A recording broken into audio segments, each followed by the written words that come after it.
ଜଣେ ରାଜା ଥିଲେ ଓ ତାଙ୍କର ଗୋଟେ ପୋଷା ମାଙ୍କଡ଼ ଥିଲା। ମାଙ୍କଡ଼ଟି ବହୁତ ନିଷ୍ଠାବାନ ଥିଲା, କିନ୍ତୁ ବହୁତ ବୋକା ବି ଥିଲା। ଥରେ ରାଜା ଶୋଇବାକୁ ଯିବା ପୂର୍ବରୁ ମାଙ୍କଡ଼ଟିକୁ ଜଗୁଆଳ ଭାବେ ରଖିଲେ ଏବଂ କହିଲେ, ମୋ ଶୋଇବାରେ ଯେମିତି କିଛି ବାଧା ନ ଆସେ। ଏମିତି କହି ରାଜା ଶୋଇପଡ଼ିଲେ ଏବଂ ମାଙ୍କଡ଼ଟି ଚାରିଆଡ଼େ ନଜର ରଖିବାରେ ଲାଗିଲା। ହଠାତ୍ ଗୋଟେ ମାଛି ରାଜାଙ୍କ କକ୍ଷ ଭିତରକୁ ଉଡ଼ି ଆସିଲା। ମାଙ୍କଡ଼ଟି ମାଛିକୁ ଦେଖି ଆଶ୍ଚର୍ଯ୍ୟ ହୋଇଗଲା। ମାଙ୍କଡ଼ ଜାଣିପାରିଲା ମାଛିଟି ନିଶ୍ଚୟ ରାଜାଙ୍କ ନିଦ ଖରାପ କରିବ।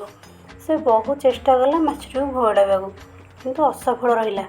ଏମିତି କିଛି ସମୟ ଯିବା ପରେ ମାଙ୍କଡ଼ଟି ରାଗିଗଲା ଏବଂ ମାଛିଟିକୁ ମାରିଦେବ ବୋଲି ଠିକ୍ କଲା। ମାଙ୍କଡ଼ ଯେମିତି ଦେଖିଲା ମାଛିଟି ରାଜାଙ୍କ ଛାତି ଉପରେ ବସିଛି, ସେ ରାଜାଙ୍କ ଖଣ୍ଡା ବାହାର କରି ଆଣିଲା ଓ ମାଛିକୁ ଆକ୍ରମଣ କଲା। ମାଛିଟି ତ ଉଡ଼ି ପଳାଇଲା, କିନ୍ତୁ ଖଣ୍ଡାର ପ୍ରହାର ସିଧା ରାଜାଙ୍କ ଛାତିରେ ବାଜିଲା ଓ ରାଜାଙ୍କ ମୃତ୍ୟୁ ହୋଇଗଲା।